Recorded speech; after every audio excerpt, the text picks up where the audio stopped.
आचम्यः। ओम केशवाय नमः। ओम नारायणाय नमः। माधवाय नमः। ओम गोविंदाय नमो नमः।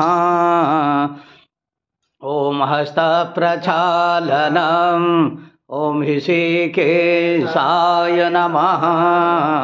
ओम पवित्रस्तो वैष्णव्यो सविदुर्वा प्रशावाद्भूनां व्यच्छिद्रेण पवित्र न सूर्यस्या रश्मिभिः तस्या ते पवित्रा पते पवित्रा पु तस्या जतकामाः पूले तच्छाखेयां माओम पवित्राः पवित्रो वा सर्वावस्थांगतोऽपि वा या स्मरेत् पुण्डरीकाक्षं स्ववायाभ्यन्तरा शुचिः। ओम पुण्डरीकाक्ष पुनातु।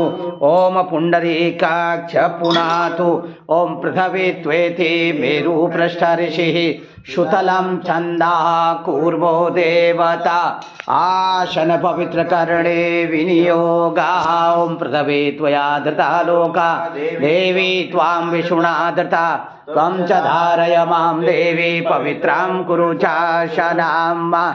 ओम अपक्रामन्तु भूतानि पिशाचा सर्वतो दिशं सर्वेषामविरोधेन श्रीयज्ञा अनुष्ठान कर्म करोम्यहम्।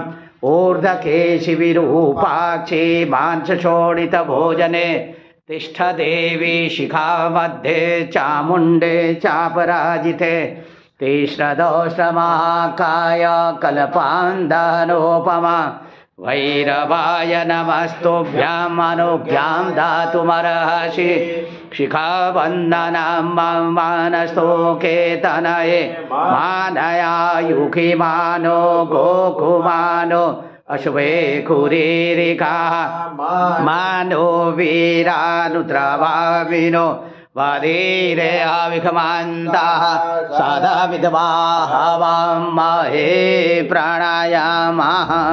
तिलक धारणम।